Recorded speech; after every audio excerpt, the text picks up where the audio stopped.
All right, come on in, folks. We got an extra special guest here today. Welcome back to the Holler Hour. Justin, this is Cassie. We are tnholler.com, at the TN Holler on Twitter and Facebook. This is Koa, and he is homesick and definitely going to make this a challenge today, but we'll see what we can do. I might have to mute myself to keep the screams and the farts out of the broadcast. It's better than the press conference earlier today. Oh, though. My goodness. He has a lot better things to say than Rudy Giuliani. Yes, absolutely. That's for sure. That was one big fart of a press conference for sure. So, tnholler.com is where you can subscribe and support us. Chipping in a few bucks a month really helps. Make it $10 a month or more, and we'll send you a hat. And follow all the hollers all throughout the state. Let's talk about that press conference. I'm sure that's what everybody is reeling from right now. What a disaster that was. I mean, I think the things to really the only thing people are going to remember from that is this. What a disaster. It's sad, honestly. It's just sad. The hair dye was streaming down his face, both sides. He was melting under the spotlight. He was trying to wipe it off the whole time, but not doing a very good job. And meanwhile, the things that they were saying were absolutely bonkers. Kind of matched his appearance. It did match his appearance. I mean, they were just, and they seem to believe it. That's at least they pretend. They're doing a good job of pretending to believe it. I wanted to play at least one clip of some of the nonsense that they were saying.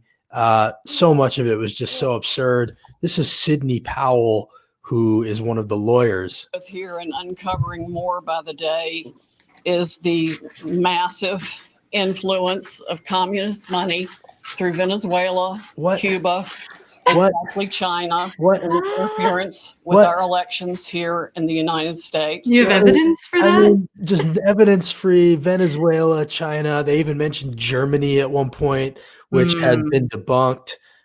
They said something about machines or servers being confiscated over in Germany, which is completely bullshit and not true. Here's AP debunking that, like they debunked everything else that these people were saying.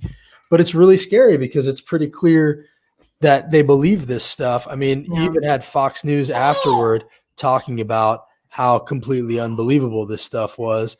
And I just wanted to show that clip because, even Fox News is saying it, that it's bullshit. Well, that was certainly a colorful news conference from Rudy Giuliani, but it was light on facts. So much of what he said was simply not true or has already been thrown out in court. And, Giuliani, he opened by making this really bold and baseless claim that a lot of this alleged nationwide voter fraud that he's referring to all came from one centralized place. Right. So like they're making this claim that there's this conspiracy, that it all came from one place, that, instead of the conspiracy being that the American people just voted against him, that's the conspiracy. That can't be possible. That can't be possible. No, it had to be that all these votes came in late, that they wouldn't let the Republicans look at the votes.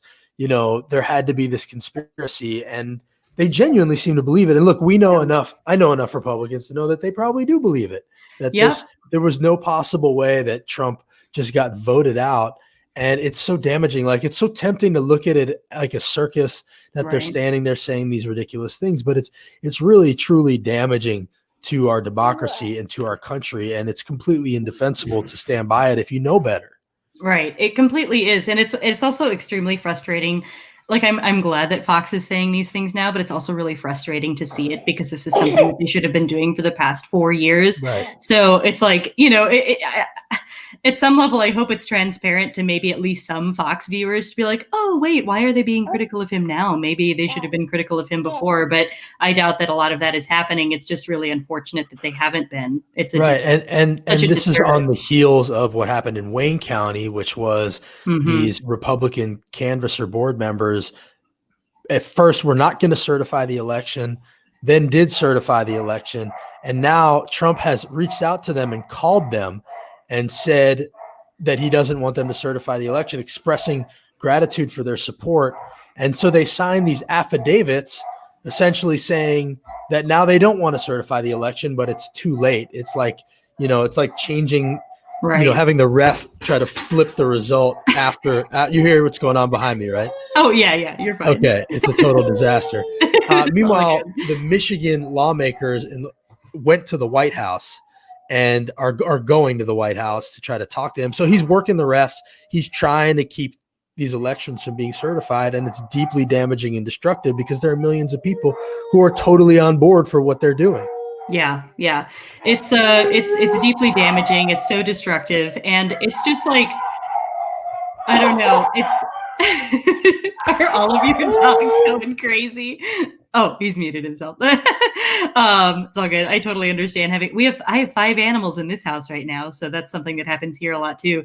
But yeah, it's just what's going on is just deeply damaging to our democracy. And I don't know. I mean, we never expected Trump to go out quietly. It's really clear that he's going to double down as much as he possibly can, try to exhaust every avenue he possibly can to stay in office as long as possible.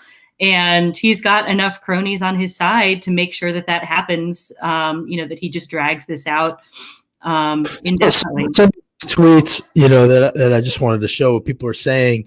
First of all, this is Jennifer Cohen, who tracks elections and election and voting machines. She says Democrats should have been louder about the SAFE Act that they tried to pass for security in our elections, which Republicans blocked, essentially saying that they didn't want the federal government to have any say in the way that states conduct our elections. Meanwhile, they don't seem to have any problem with the president calling Michigan to try to get them not to certify the elections.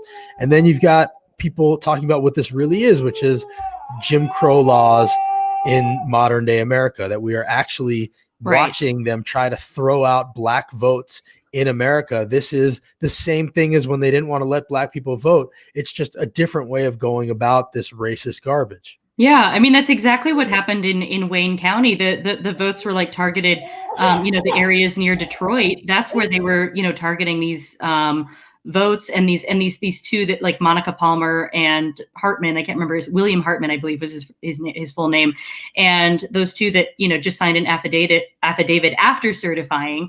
But these, they were doing it so that the votes that were in this largely, majority African American Black community, so that these votes would maybe not be counted in the election, which would sway Michigan for Trump. And that wouldn't, I mean, how many electoral votes does Michigan have? It wouldn't sway the election for Trump by itself. No, I think they need to do it in more than just one state. And frankly, thank goodness that it didn't just come down to one state, and that we're not all hanging on, the edge of our seat just to see what happens in one specific state.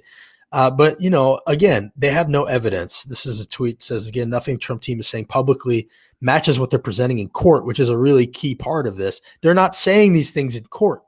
If they have all this evidence of massive fraud, why are they not presenting it? Exactly. They keep saying in court, it's not fraud. It's not fraud. So and what they are bringing to court is getting laughed out. Yes, it's getting laughed out. Their lawyers are quitting. That's why they have this, ridiculous team up there full of nonsensical, arguments, is because the actual lawyers have quit. And now they have people like Jenna Ellis, who, is a GOP lawyer, saying things like this, where when people say, where is your evidence? This is how she responds. Your question about the process, your question is fundamentally flawed when you're asking where is the evidence. You clearly don't. Your question is flawed when you're saying, where is the evidence? You shouldn't be asking, where is the evidence? Understand. She should be debarred. Ask for in the court is to not have the certification of false results. Yeah, we don't need evidence. We just don't want you to certify these results. And again, the reason which Steve Bannon told us is because if these states don't certify the results, it goes to the House and then they steal it in the House, because in the House, it's a contingent election. Each state gets one vote and the Republicans control more states. So that's their goal, to throw enough dirt at these certification processes so that they don't certify, so that it goes to the House and they steal the election. Right. And so to say, hold on a minute, we have evidence that we will present to the court. We haven't had the opportunity yet to present that to the court. Yes, they have, and they have failed to do so. And she is completely full of shit. And then here's Rudy saying, if you just take out Detroit, then, he wins. Then he wins Michigan. Just take out the biggest city in Michigan. Just take out the biggest city in Michigan and with the most black people. So you see, it changes as a result of the election in Michigan. What? If you take out Wayne County. If you take out Wayne County, yeah. If you throw out all the black votes and the votes for Biden, I win. It's like take out Chicago from Illinois. If you just don't count all their baskets, if you just don't count all the baskets, just don't count all the Lakers votes, scored, then we win. and the Heat are the NBA champions. Yeah, exactly. It makes perfect sense. I mean, it's really bonkers, but the frightening part of all this is, again, how many people are buying into what they're saying and are completely going to believe it no matter what happens next. And it's funny, but it's really, really sad what's going on. And you can't help watching this stuff helplessly going, my goodness, is this where things are? And how do you come back from this? I know. Most of all. How do you like deprogram, like de-brainwash like 75 million Americans or however many, how do you do it? Million Americans? How do you do that? Where do you begin with something like that? I mean, we're still reeling from disinformation from the Civil War. Like, it's just kind of compounding from there. Right. And I think we could certainly make a case that, this is an extension of that Civil War. Yeah. The Civil War never really ended. And these are all just manifestations of it, and we see it here in Tennessee all the time, especially with the KKK Grand Wizard bust in our capital, all sorts of the laws that get passed, the attacks on protesters, the attacks on voter registration. This is an extension of that. And, at the end of the day, what we've seen now is the Republican Party has no bottom in terms of what it's willing to do to subvert the will of the people, subvert democracy, disenfranchise minorities and black people. And, that takeaway is something that I don't think we're soon going to be able to forget. And it's the reality of politics in Tennessee, especially. Yeah, I completely agree. And it's as you said, I mean, I know we're going to have Vincent Dixie on here in a second, and just all the Republican state legislators, state senators and Congress people in our state that are peddling these same conspiracies and undermining our democracy. I mean, you've got Marsha Blackburn is one of the biggest people out, one of the largest loudmouths for Trump, who's out there blaring his conspiracy theories and laundering it, down to all of the rest of us Tennesseans. And there are it just reinforces these people's belief that it's a fraudulent election. Well, so here are some tweets about the Jim Crow. This is Stuart Stevens, who worked on 5 Republican campaigns. He said, 2020 Republican Party has become the white county clerks in Jim Crow, Mississippi and Alabama that threw out black votes if they couldn't guess the correct number of jelly beans. Howard Dean says they went all in on Jim Crow. Ari Melber says Trump has really launched a modern day Jim Crow and his party is enabling it. I guess that's Neil Katyal saying that. Let's bring in Vincent as soon as he's done blowing his nose. I don't want to catch him in a bad way, but let's ask him, I guess, first of all. Vincent, how are you, sir? First of all, I'm doing well, man. You have to put my business out there, man. I was where's my lunch? I need to bring food on here. Let's go ahead and sinus issues, man. I got them all the time. Let's start with asking you what you think about what's going on in the country right now with all of these efforts by Republicans throughout the country to throw out votes, especially in cities, which we know is a euphemism for where black people live. Right. It's disheartening, really, to the lengths that they will go through to make this happen, because they're willing to go through all of this just so another group can feel equal or get a fair shake. They're not willing to give up. They think that just because helping someone achieve equality means that you have to give up something. No, it doesn't. But it's amazing that we're no better off today in 2020 than we were off in 1960. Mentality wise, the same mentality. And that it's hurtful. It's disrespectful, number one. And what's going on is going to get somebody hurt because it's dangerous. And then when you have the leaders of states, of the country, of Republican parties, of these large organizations saying that we're not going to respect the outcome of our most sacred institution of voting, which people like me that look like me have died for this right. Now you're saying, oh, it's not really worth the paper it's written on. That's dangerous and it's hurtful, and something has to change. Do you think that being a representative here in Tennessee, where we are constantly being reminded of how low they're willing to go, has sort of prepared you in some way for this moment? Like, it's impossible to be shocked here in Tennessee anymore. I sort of feel like that helps us be prepared for the shock of what we're seeing nationwide. Well, you know what? You know why we're so prepared here in Tennessee? Because whatever Trump does, 5 seconds later, guess who's going to do it? Bill Lee.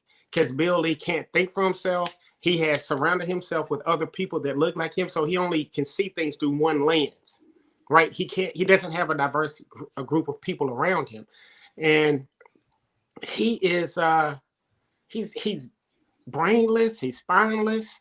I don't know what I don't know any other adjectives that I could attach to him. In some of the comments that he makes, I don't think he thinks through what he's saying. Just the one about COVID is like we're doing everything great. We're doing everything great. How can you be doing everything great when we're having the highest rates ever in Tennessee and they're getting higher and you're doing nothing? You pass the buck to the mayors, then the mayors kind of like they do whatever they're doing, so there's really no guidance. So right. it all starts at the federal level, right? And we see it here in Tennessee like 5 seconds later after it does that. And we might as well have Trump as a governor. Yeah, right. Well, it's a chain of bad leadership. Right. Absolutely. We have seen that doctors are now inviting Governor Lee to come to the ERs and see it for themselves. The runaway cases, the runaway deaths, the entire country is now basically in the red zone. And they don't ever seem to want to acknowledge that they may have taken the wrong tack here. It's really a remarkable thing to see how unwilling they are to admit fault ever. And certainly Trump sets the example, and then so does Governor Lee, and then the rest of the legislature follows suit. You are now running for caucus chair. Mike Stewart has been caucus chair. He's stepping down. What, in your mind, does a caucus chair do? We had John Ray on here, asked him that. I'm just curious what you think the role of a caucus chair actually is. Whatever John Ray said. No, I'm joking. No, I believe the caucus chair, the number one thing is we have to bring our caucus together, right? Our caucus, and it just here at the legislature, we have to bring it together because we're kind of disjointed there. And we don't really necessarily have a message for the Democrats here in Tennessee. So my role as the caucus chair is to work with the Senate chair and with the party, the TNDP party, so we can have a cohesive message. So, and once we have a cohesive message that actually resonates with people, we have a good message. It's just not resonating, right? Mm-hmm. People know that they're losing jobs. They know that they don't have money to feed their families. They don't have health care. They all know this, right? But they still vote for someone else. So we're going to that later. But the other part of it is fundraising. We have to fundraise in order to do these things, to change the branding and to get our message out. And we have to be able to support our members and our candidates. And that's our job as the caucus chairs, to make sure we fundraise, make sure we're cohesive as a unit, and we support our candidates and our members. Do you think there already is a message, or is it also about figuring out what that message is? I feel like part of the issue is if you ask Democrats, what is the message? You get a bunch of different answers. Whereas if you ask Republicans what the message is, whether we agree with it or not, they always say the same thing: low taxes, freedom. None of it means anything, but they at least get what the 3 bullet points are. Do you think there's still some work to do to figure out what that message is from the Democrats? You know what? We've played so much defense over the last 4 years, at least since I've been in that we're playing defense so much that we don't even have a message right now. We let the Republicans tell us what our message is. We're just playing defense so much. They're socialists. And so we have to defend them. Well, why we're not socialists, and think about it. Socialism, the people in the rural counties should be wanting socialism because they're the ones that are hurting so bad. What's so bad about wanting health care for people who can't pay for it for themselves? Right. What's so bad about wanting a living wage for everyone? What's wrong with making everybody paying? Right. Maybe not that they want socialism, but that what they call socialism is what they should want. Right. And they have some of it, like the VA. Everybody likes the VA. That's socialism. Farmer bailout. That's socialism. Roads, military, schools. These are all things paid for by government money. So I think you're right. Making things more democratic, Right. Well, I guess that's the problem. It's more democratic. If it was more or like small d democratic. No, yeah. I know. I just took the chance to say that. But I think that is part of the problem right there. They're so brainwashed. I was listening to you earlier. You said they're brainwashed and they just are like sheep. And it's like, we don't care if you're killing every third one of us, as long as we're not associated with anything that says Obama or Democrat. We don't care. Right. We're willing to cut our nose off to spite our face. Yeah, we have a bad brand. Yeah, so I think you're right that there is some work to do messaging wise. One thing that we like to bring up now, because we're going to start trying to hammer this as much as possible, and every time we have graphics, one of you guys on here, is that what's that? You want to hammer Bill Lee? No, we know you're going to hammer Bill Lee, but one of the things that I think could cross party lines, class lines, color lines, age lines, is an issue that I think you guys support, but haven't necessarily centered the way you could. And so we want to suggest that maybe legalizing, decriminalizing marijuana is something that could be a much bigger part of the platform, the messaging, because this is something that pulls through the roof. It could help rural Tennessee. It could help urban Tennessee. And it's just something that I think everybody already agrees on, but it doesn't necessarily come up enough. And it feels like you guys are in a position where you could really own that issue, especially with it getting, ballot initiatives in Mississippi. We just saw it pass in a few states that are conservative states throughout the country. This is obviously something that's time is coming. And so what do you think about centering that? I think that's a great idea. I don't think it could be like the number one, but I think that it's up there. It's funny that you said that. I was just talking with someone about that yesterday, and we were talking about that we should legalize it. And then if you were falling within that parameters of whatever that amount is, what do you do with the people that have been convicted on those charges? Should they just be let go? Should their sentences be vacated? Of course. And so there's things. Of course, we agree on that. But a lot of Republicans, they feel that if you committed a crime, they want the world to know you've always committed a crime, right? Yeah. Even though. Which is bad. So can we do that for Glenn Cassida also? Right, exactly. Well, there's a lot of people have.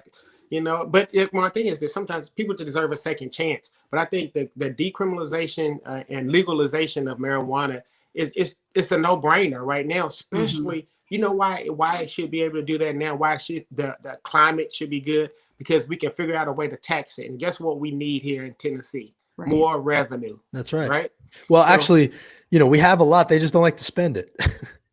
They're just hoarding it. They're just hoarding it, right? Right. For a rainy day. For a rainy day. It's not raining right now. We've had tropical storms. We've had everything to come through Tennessee, and we're still not getting it. And matter of fact, even with the PEBT, the pandemic EBT, we're getting ready to send back $50 million worth of money because we couldn't. We made it too difficult in the beginning in order for people to apply for it and receive this benefit, right? Right. So now when they move the restrictions, now you have a time constraint that you can't even get people food. It's like it's not going to go away. Their hunger is not going to go away because this time has run out. People still need food and be able to eat.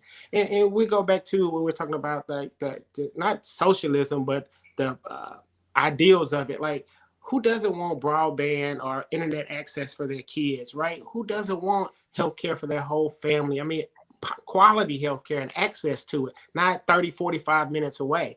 You know, things that who doesn't want $15 an hour as a minimum wage to try to make. You want it. I think the challenge is connecting that stuff to the Democrats and to, you know, the brand of that is you guys. Also, underneath all of this is the discussion about what role government should be playing in everybody's lives. And Republicans love to create this image that government is bad, government is the enemy, except when you need it. I feel like there's a lot of work to do to show, you know, government is people, government is how we take care of each other. And, you know, kind of erasing the stigma of government could help people embrace the message of the Democrats too. Well, if there was no role for government, right, then, you know, what the Republicans always, they love to say is, if the Constitution says this, the Constitution, that if the Constitution did everything that we need to do, there would be no need for us, right? Right. That's why we have a need, because things come up, things have to, they arise. Republicans, they love to say we want smaller government, and then they turn around and use the same argument of why they need bigger government, right? Or they don't like government until it's time for them for them to retire and then get a job at a department, making six figures as a consultant, getting paid by the government, which they said has too much intervention in the regular people's lives. So, you know, it's about messaging. They have beaten us. They have beaten us to death and beaten us to the punch with their messaging, and they've got it out there. And it's kind of like, well, you know that I own a bail bonding company, right? Nobody wakes up in the morning and was like, oh, I think I need to go make a bond, right? So it's called like drip marketing. I just have to make sure I stay in front of people. So when they do need something, it's like, oh, let me call Vince. Right. Guess what we have to do as Democrats? We have to start now. We can't wait until election season to start doing things. We got to start now, getting this message out, doing what we need to do. How are we going to change that word, that connotation around socialism, which is not really what we do, but just having equality and access to these things that we all need in order to help our children and our families to succeed and provide for them, right? So how do we craft that message that resonates with the rural people so they understand, you know what? I've been voting against my own interests for the last 15 years, and I didn't even know it. How do we snap our fingers or clap our hands to wake them up, to say, you know what, get them out of this trance, to say, you know what I've been doing is not good for me or this country or the state. Seems like a big part of it. Go ahead, Cassie.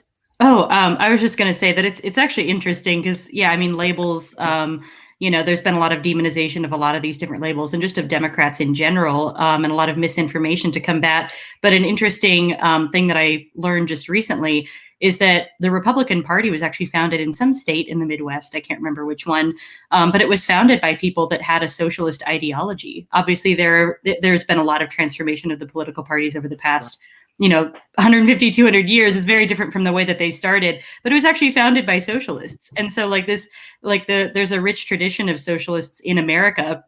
And I'm not trying to tie that to what we're, to anyone individually right now. I know that's a difficult label, especially here in Tennessee, but it's just interesting to think about how things have been, so transformed in that time. And that now, regardless of whatever you want to call it, just the things that, good Democrats are fighting for, equity and, policies and positions that will help bring, good things to people, to more people. It seems like we need to do a better job of putting a face on the people who government does help, telling those stories, showing the people who have been helped by Medicare, Medicaid, showing the people who have been helped by food stamps, helped by the farmer bailouts. Like, we need to see that in action, and you realize that, it's people just like me. People who are against this stuff are often even on it. So, I just feel like, again, we all are saying the same things. It's about getting on the same page. Think about, like, this is the perfect case of why insurance shouldn't be tied to your job going through this pandemic. You have so many people that are getting sick. First, they've lost their jobs. Now they're getting sick. Now people are dying because they can't get to the ER or they can't go see a doctor because they're like, well, I don't have insurance. How am I going to pay for it? Right. So this is the perfect example to see, why shouldn't we have a basic level of healthcare for everyone? Yep, absolutely. It's the basic. And then if you can afford more, you buy more. But there definitely needs be a basic level of access to preaching to the quality preachers. Healthcare.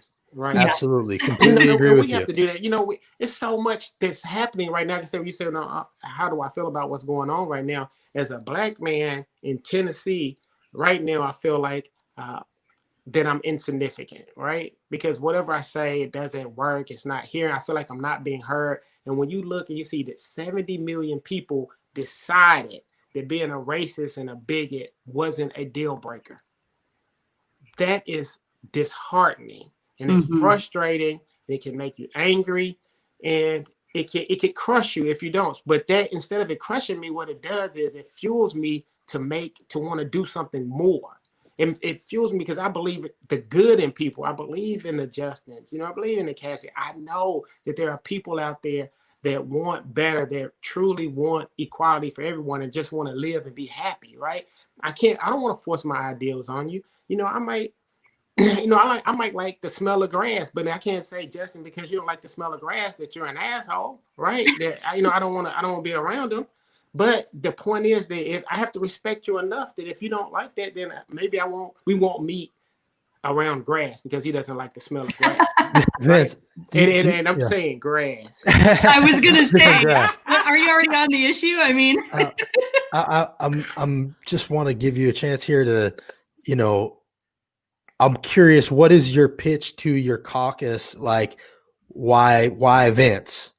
Specifically you, what makes you the right one for this position? Well, I'm going to be honest, just totally honest with you. Our caucus, we have to be unified, right? There's a Black caucus, white caucus, and then within those caucuses, there's a fractions, right? Which is so disjointed. And across Tennessee, I think that we have to get more people to give that haven't been given. There's a lot of people that have stopped giving because they don't see the benefit of giving. There's Black people that can give, that don't give because they don't see the benefit of it. And my job is to only become a face, not necessarily that I want to be the chairman. It's just that I need to show people to be the face that, hey, when you give your money to someone, it's going somewhere, going into a pot, or it's going somewhere that's positive. And I want you to see the mission, and I have to craft that vision that you can believe in. Because that's what we're missing right now. We don't have a vision. We don't have anything. We wait till the last minute to start fundraising for elections. We can't do that. This is a 24-hour a day, 7-day a week, 365 days a year job, right? We have to get back to being relevant. I'm the person that can bring us together. I've proved that I can fundraise with white and Black people, and that's what it's going to take in order to bring this state together. Well, good luck to you, man. I've come to see you do your thing in committee. I saw you go toe to toe with Van Huss. So, I know that you're going to be speaking out no matter what. And I'm glad we have voices like yours up there. Just as a final thing here, what is your feeling about the way that Governor Lee has handled the COVID stuff and the response or lack thereof?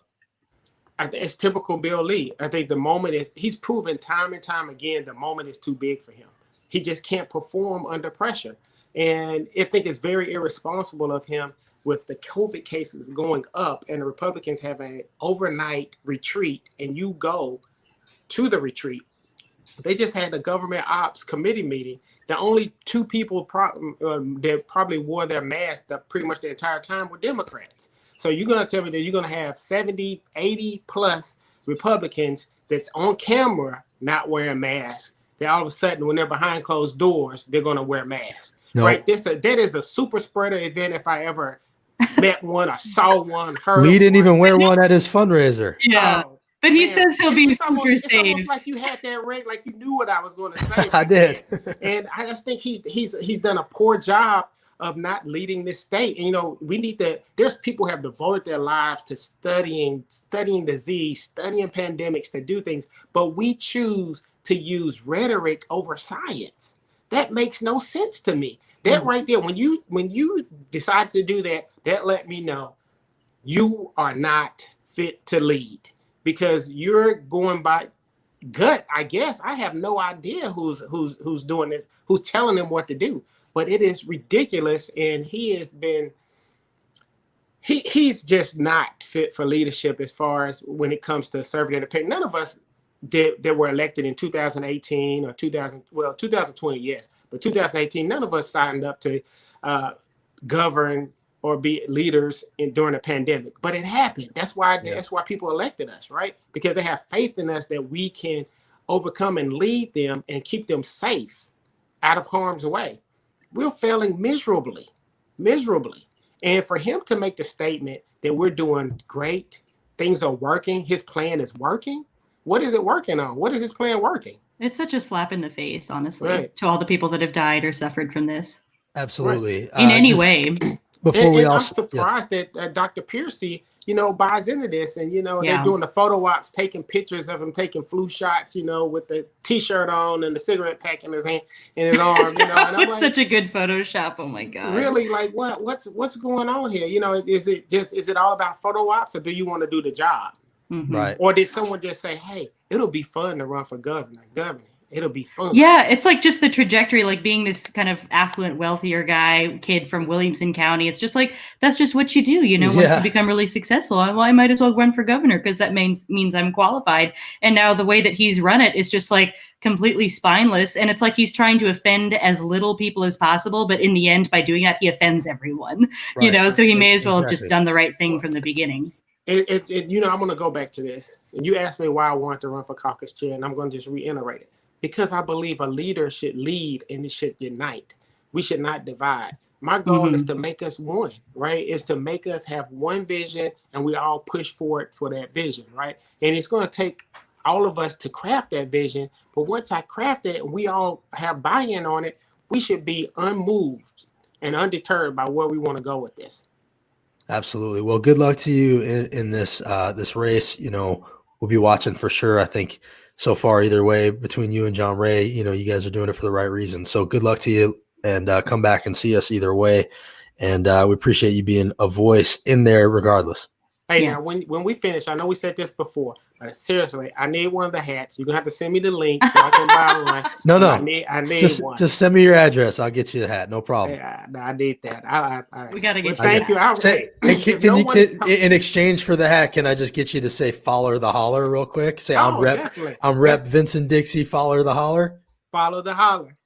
And if no one has said this, I appreciate what you do, being that voice of sometimes unreasonableness, but being that loud voice in the back of someone's head and say, hey, this isn't right. You give people a chance who really think this, but don't have a voice to say it. And I appreciate you for doing that.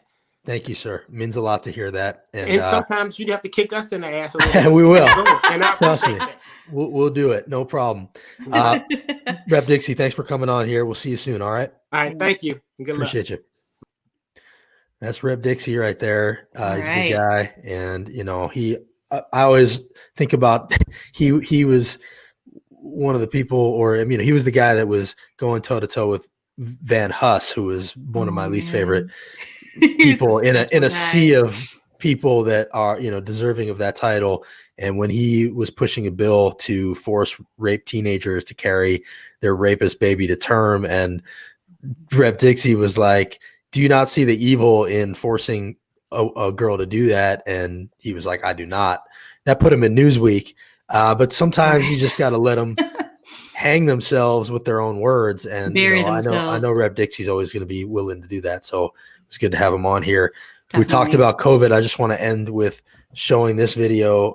Yet another educator has died of COVID, and Governor Lee never mentions these people, doesn't say their names, doesn't talk about them in his press conferences. So somebody has to, and we're going to show you. This is Coach Cathy Neely in Eastridge. Coach Cathy Neely died Wednesday from COVID complications at the age of 78. She spent over 50 years of her life coaching the Pioneers in volleyball and basketball. Neely racked up over 2,000 career wins, and she was inducted into the National High School Hall of Fame. Her coworkers were kind enough to speak with us about what made her a coaching legend. It's a tough blow for our community. We've lost the legend. We don't make coaches like that a lot anymore. She is 1 in a million for sure, and she will be missed. She is. I wouldn't be here for 23 years at Eastridge if it wasn't for Coach Neely. She taught me so much. She held my hand and guided me in the right direction and how I'm supposed to be, how the lady I'm supposed to be. So that's at least the third that we know of. Another was Susan Keener in Rutherford County, and there was at least one more. Governor Lee doesn't mention them, doesn't talk about them. And, I'm always reminded of when he did an interview with the Beacon Center and said, we have to storm the beach. That was what he said. We need to storm the beach, using a war euphemism for sending teachers and students back to school.